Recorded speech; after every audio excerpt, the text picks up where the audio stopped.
Welcome to Season 5 of Pants Around Ankles Prevention, where my mission is to help you keep your pants securely buckled and avoid that unexpected, awkward, and embarrassing moment when you realize suddenly that they're not.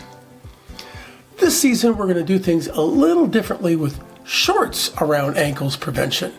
Quick, power-packed episodes designed to deliver a punch of truth to help you wake up to a new perspective. Let's see what today's short has in store. I just had an epiphany. I was thinking about it backwards. I'm aware that in certain ways that I approach life, I'm not typical. There are perhaps many examples of that in my life, but the one I'm focused on here is this. My vocation, my job, is not simply a place for me to earn money. It is first and foremost a place for me to grow. I pick vocations that intrigue and inspire me, and generally also stretch me. When the inspiration or the stretching, or both, are gone, when I'm spending too much time just going through the motions, when all I'm getting from my vocation is money, it's time to make a change. And in my life, I've done that. And some of these changes have been subtle, but significant, and some of them have been more radical. Lately, some of the changes have involved just dropping certain things to simplify.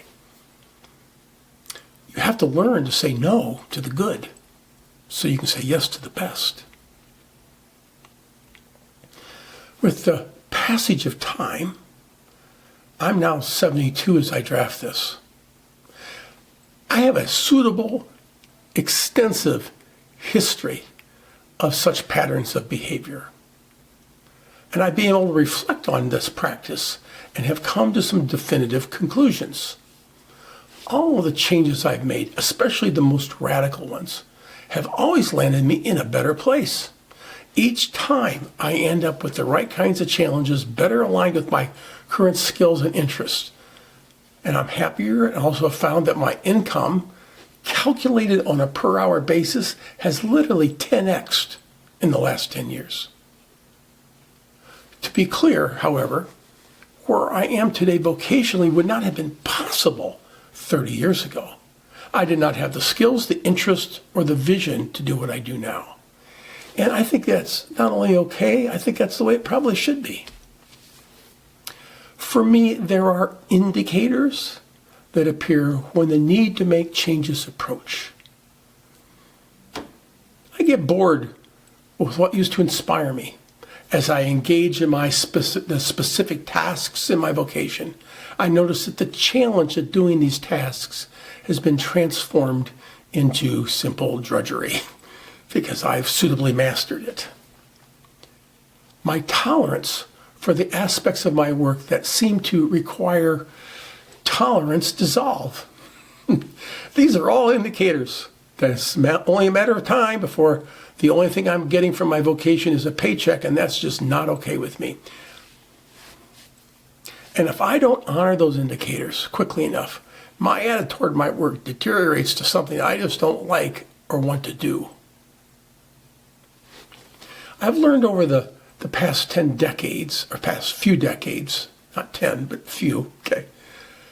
But I've learned how to accelerate this process of making changes.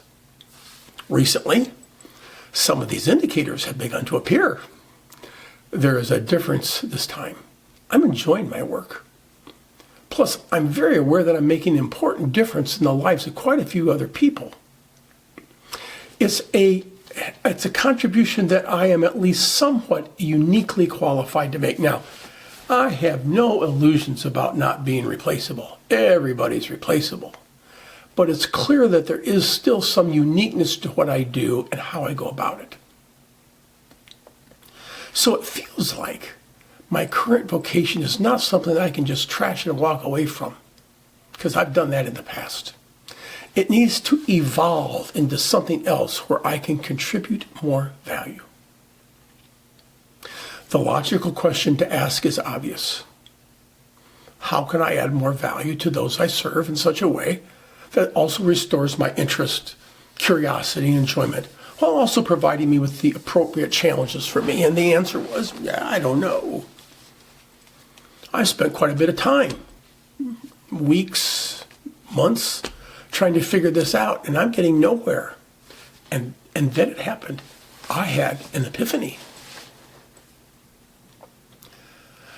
The emphasis in my question was on serving others. No, that's the problem. The question should have been, and has become this: what do I want to do that really inspires me, lights me up, such that by engaging in it, I will grow and expand? Because if I do that, within those areas that I grow into, expand into, new opportunities will appear that may present me with what I need to be doing vocationally, what's a proper fit for me, and that will also serve others. I had it backwards. The way you change the world, and actually this is the only way you change the world, is to change yourself. There's no which comes first, the chicken or the egg kind of a thing here. The horse has to come before the cart. It feels like I was not getting answers before because I was looking for something that will only appear on the other side of change. When I reframed the question, I immediately had an answer. I find that more than a little interesting. The answer was there. And I'm reminded of the Rumi quote from back in issue 14. What you seek is seeking you. Apparently, when I pointed myself in a different direction, the solution simply came into focus because it was already there waiting. That's kind of cool. The question I was asking really hadn't changed, but the focus of it did, and that was what made the difference. Where in your life are you stuck? And changing the questions you ask and how you ask them could make a difference.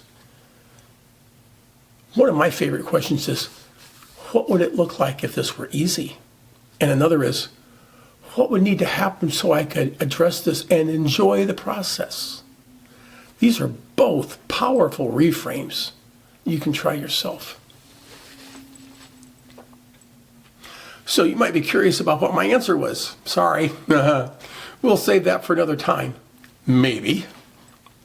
What seems to be really important here is that for me, and probably for you, next steps do not necessarily come from a logical thinking sequence.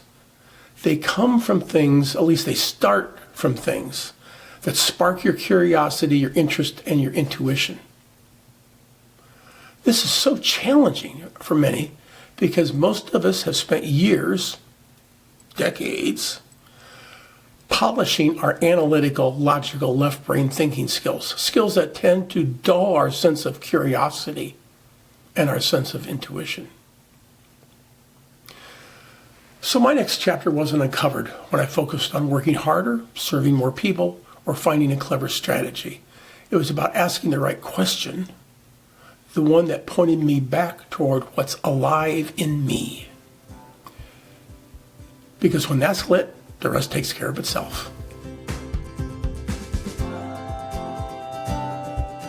If you'd like a deeper dive into this topic, consider subscribing to our newsletter, Waking Up, where we will explore it in even more detail. And if you found this episode helpful, be sure to subscribe to the podcast so you never miss an episode. See you soon.